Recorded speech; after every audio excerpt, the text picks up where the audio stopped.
Diabetes dengan gula darah. Jadi gini, perbedaannya gini, kalau gula darah itu kan, eee, normalnya di dalam tubuh itu kalau kita gula darah sewaktu atau gula darah acak itu kurang dari 200.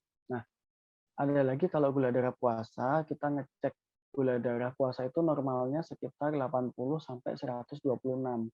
Jadi kalau kita gula darah puasa di atas 126 itu mesti diwaspadai apakah itu ada ke arah gejala diabetes atau kelainan diabetes. Nah, kalau diabetes itu sendiri penegakannya ya seperti saya bilang, gula darah sewaktu lebih dari 200 dengan pengukuran 2 kali yang berbeda, di waktu yang berbeda.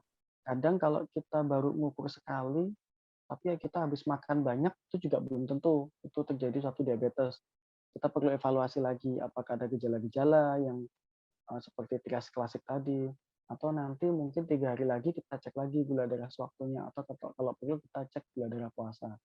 Jadi memang, kalau diabetes dan gula darah itu sebenarnya bukan berbeda, Mbak, tapi, eee, apa ya, satu kesatuan, tapi kalau kalau secara normal ya angkanya seperti itu. Kalau diabetes angkanya ya di atas 200 kalau sewaktu, puasa di atas 126 gitu, Mbak. Jadi dianggap tidak berbeda gitu ya, Dok? Sebenarnya hanya satu kesatuan saja ya, Dok? Ya, tergantung nilai gula darahnya. Oh ya, tergantung dengan nilai atau kadar gula darahnya ya, Dok? Nah, dokter tadi sempat menyebutkan bahwa ciri dari penyakit diabetes ini adalah peningkatan kadar gula darah.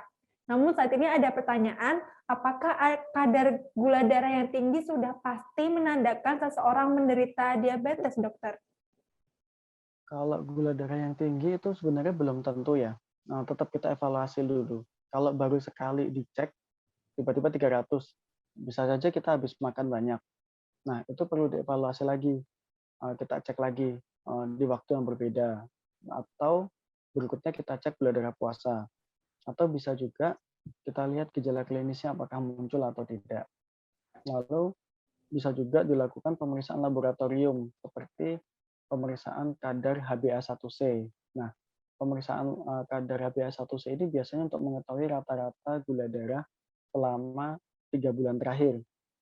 Nah, itu bisa ketahuan dari situ apakah kita selama ini kok gula tinggi tiba-tiba apakah, menderita Terima kasih sudah nonton. Jangan lupa like, subscribe, dan share ya.